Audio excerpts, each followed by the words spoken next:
तो चेल्सी ने स्पर्स को हरा दिया है 1-0। ये game to be honest 2-0 3-0 types हो सकता था, बट चेल्सी ने काफ़ी कंफर्टेबल विन निकाल लिया है against Spurs, who by the way let me be honest from last season Spurs just look like a completely different team in the worst sense. Ange के ऊपर प्रेशर बहुत होगा। I will be very surprised if he survives this season now. मेरी Spurs से काफ़ी उम्मीद थी इस season. I genuinely thought that Spurs will do a lot better because Ange को थोड़ा सा बैक कर रहे हैं, but I think injuries, just the general sort of feeling around the fan base यार, it's been terrible for Spurs and I think Ange का time अब धीरे धीरे अप हो रहा है।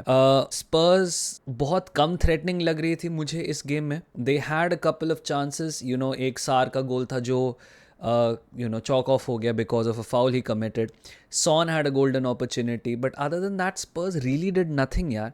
सोलांके एक 60 मिलियन का स्ट्राइकर लगता ही नहीं है। बॉल उसके पास जाती है और बॉल बस बाउंस ऑफ होके कहीं और चली जाती है।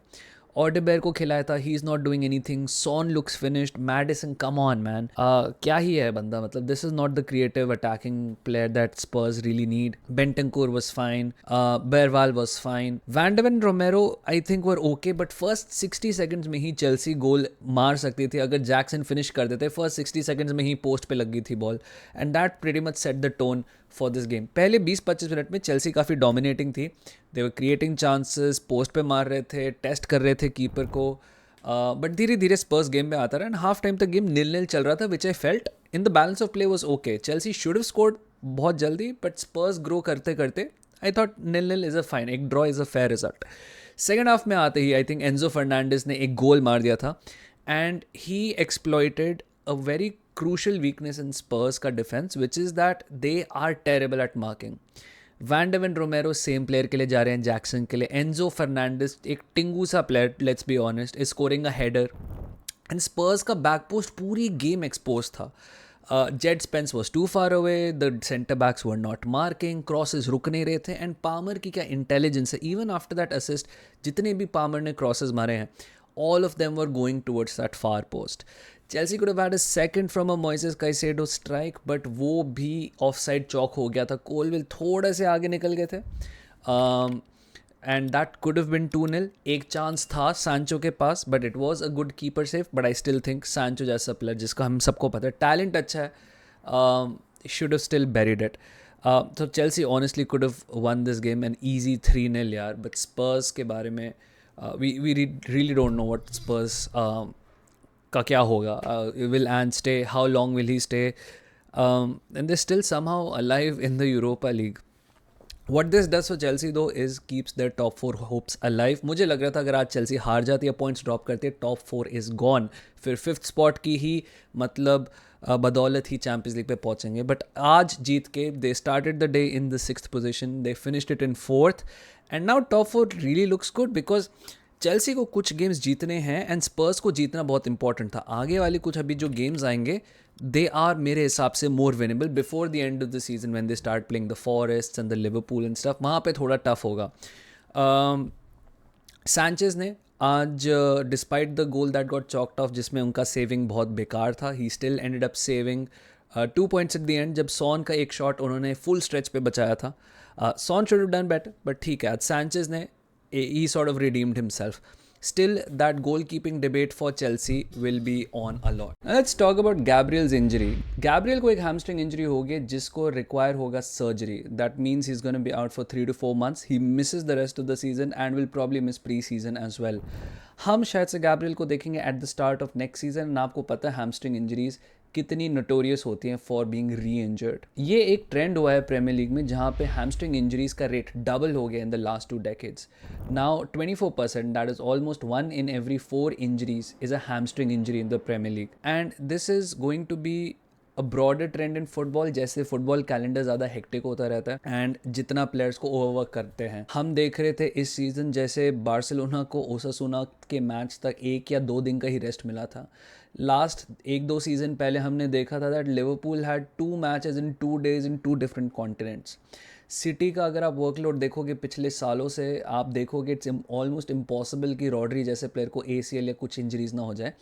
and teams will get a lot more injured. Solution to this is having bigger squads, जो चेल्सी जैसे कर रही है, but अब क्लब्स को और बड़े स्क्वाड्स में इन्वेस्ट करना पड़ेगा. ओल्ड स्क्वाड बिल्डिंग अब नहीं चलने वाली है. What this Gabriel injury does to us is destroys pretty much all chances we have of beating Real Madrid. मुश्किल होगा ये, because Madrid का जो अटैक है of Vinicius Rodrygo Mbappe followed by Brahim, पीछे Jude, Modric, Ceballos, Endrick, Arda, एक star studded attack को रोकना without your best defender becomes an almost impossible task. अगर पहले मैड्रिड को हराने का 10% चांस था, वो चांस अब 3-4% हो चुका है. They are masters of this competition, and one of the best ways to beat them is to keep their attack quiet. At least that will let you stay in the game. Atleti ने ये किया था, नहीं games penalty तक चला गया था, but they got knocked out on penalty shootout. क्या आर्सेनल अब मैड्रिड को रोक पाएगी? मुश्किल है, but we will have to have the game of our life. Simple सी बात है. Saliba has to put in the game of his life. Kiwior या वाइट या जो भी खेलेगा has to put in the game of their lives. अब Arsenal के बेन वाइट, गैब्रियल मगालेश, यूरियन टिम्बर जो थोड़े से डाउट है, although I think he should be fine.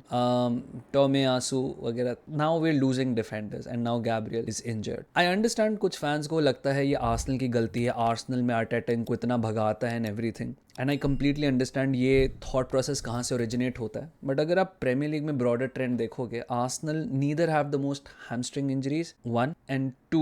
Arsenal don't really have their players play the most. For example, Van Dijk has played almost 300-400 more minutes than Gabriel this season. उसको तो नहीं होता है. And he has probably a lot more defensive responsibility than Gabriel. क्योंकि वो और Konate are the last two people defending the line always. जितना hectic calendar होगा, उतने ज़्यादा players injure होंगे. Blaming a coach, whether it's Arteta or Ange or Eddie Howe for hamstring injuries, is like saying कि आपकी local supermarket में टमाटर के दाम 100 रुपये हो गए हैं, आपकी सुपरमार्केट आपको लूटने पे पड़ी हुई है.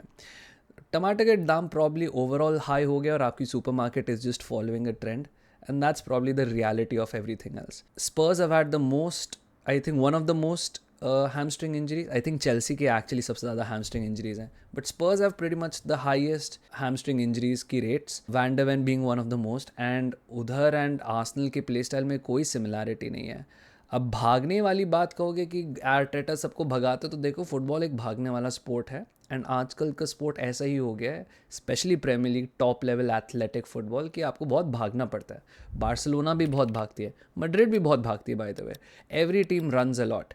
Some teams run a little bit more than others, but every team runs a lot. And hamstring injuries are a part of sport, and hamstring injuries are becoming an increasing part of football week by week. ACLs का हमने growth देखा है, अब hamstrings का हम growth देख रहे हैं. कुछ ना कुछ इसका करना पड़ेगा. हम स्ट्रीम करेंगे, हम बात करेंगे कि अब हमारा डिफेंस क्या होना चाहिए, अब हमारी टीम क्या होनी चाहिए. Saka being back is really good, but losing Gabriel is a big blow यार. I think Gabriel is our player of the season, and उस कैलिबर का प्लेयर लूज़ करना आई थिंक एक बहुत बड़ा लॉस है. मैंने सुना है मैड्रिड का कुछ गोल कीपिंग इशू हो रहा है, बट लेट्स बी ऑनेस्ट, चाहे कूर्तवा गोल में हो या लूनिन गोल में हो या कोई और गोल में हो, they sometimes end up conceding a number of goals. The problem is never been कि क्या मैड्रिड गोल खाना रोक सकती है. It's always been that their attack always delivers man, and यही प्रॉब्लम होगी आर्सेनल की कि हम कैसे मैनेज करते हैं. But yeah congratulations to Chelsea, their top 4 hopes remain alive.